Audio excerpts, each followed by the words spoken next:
జిలానీ భాషా గారు వివరించారు.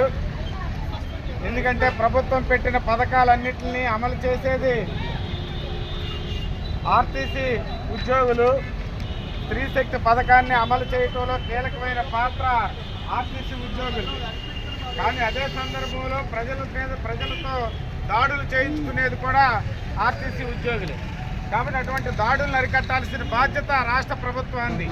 కాబట్టి అటువంటి రాష్ట్ర ప్రభుత్వం ఆ బాధ్యతను విస్మరించి ఈరోజు బలి పశువులుగా ఆర్టీసీ డ్రైవర్లని కండక్టర్లుగా చేయటువంటి అంతకంటే దుర్మార్గం ఇంకోటి లేదు.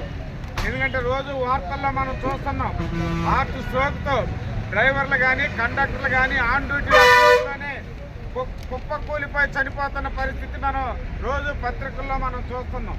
ఎందుకు దీనికి కారణం ఏంటి? ఈరోజు ప్రభుత్వం ఆలోచన చేయాలి.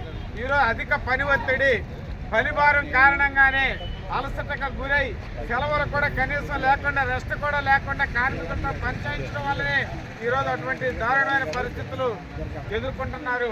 అందుకనే సరిపడినంత సిబ్బందిని వెంటనే నియమించాలి. నియమించి ఆర్టీసీ కార్మికుల మీద పని భారాన్ని తగ్గించాల్సిన బాధ్యత ఇటు సంస్థ మీద, అట్లాగే రాష్ట్ర ప్రభుత్వం మీద కూడా ఉంది. దాన్ని పరిష్కారం చేయడంలో రాష్ట్ర ప్రభుత్వం మేనిమేషాలు లెక్కిస్తున్న స్థితి మనం చూస్తున్నాం. అంతేకాదు ఈరోజు ప్రైవేటీకరణ చాలా బాగా స్పీడ్గా చేయడం కోసం రాష్ట్ర ప్రభుత్వం ముందుకు వస్తుంది. ఎందుకంటే చంద్రబాబు నాయుడు గారు ఎన్ని మాటలన్నా చెప్పండి, కానీ ప్రైవేటీకరణ చేయడంలో చంద్రబాబు నాయుడు గారు చాలా ముందుంటారు. ఈరోజు ఆర్టీసీ స్థలాలు ఆర్టీసీ ప్రజలయ్యి అటువంటి స్థలాలని ప్రైవేట్ వాళ్ళకి ఇవ్వటం, ప్రైవేట్ వాడు ఆర్టీసీ బస్సు ఆగడం కోసం ఒక చిన్న స్థలాన్ని వాడు కేటాయిస్తాడు కౌంటర్కి, మళ్ళీ దానికి అంతే మళ్ళీ ఆర్టీసీ ప్రైవేట్ వాడికి కట్టాలి. ఏంటి పద్ధతి ఏంటి? అసలు స్థలం ఆర్టీసీది, ప్రభుత్వానికి, ప్రైవేట్ వాడికి అద్దెకి లీజుకి ఇస్తారు. మళ్ళీ లీజుకి ఇచ్చిన దాని మీద మళ్ళీ ఆర్టీసీ వాడికి అద్దె కట్టడం అంటే ఇంతకంటే దుర్మార్గం ఇంకోటి లేదు. అందుకని ఆర్టీసీ స్థలాల ప్రైవేటీకరణకు వ్యతిరేకంగా పెద్ద ఎత్తున పోట్లాడాలి. మనం పోరాడిన ఫలితంగానే గతంలో అంబికా వాళ్ళకి ఇవ్వాలని చూశారు పాత బస్టాండ్ స్థలాన్ని. పెద్ద ఎత్తున ప్రజా సంఘాలు, ట్రేడ్ యూనియన్లు పోట్లాడిని ఆగింది. ఇప్పుడు మళ్ళీ లూలు సంస్థకి ఇవ్వడం కోసం ప్రయత్నాలు చేస్తా ఉన్నారు.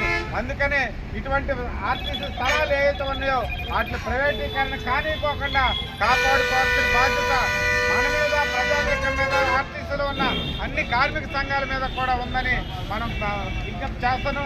అందుకని ఇటువంటి సమస్యల పరిష్కారం కోసం చిన్నది ఆర్టీసీలో అయినప్పటికీ చేయగలిగినంత ఆందోళనని ఈ సందర్భంలో ప్రజల దృష్టికి, కార్మికుల దృష్టికి తీసుకెళ్లడంలో చేసే కార్యక్రమాల్లో సిఐటియు కూడా మీకు తోడ్పాటుగా ఉంటుందని చెప్పి తెలియజేస్తూ ఈ ధర్నాలో పాల్గొన్న మీ అందరికీ సిఐటియు ధన్యవాదాలు తెలియజేస్తూ చాలా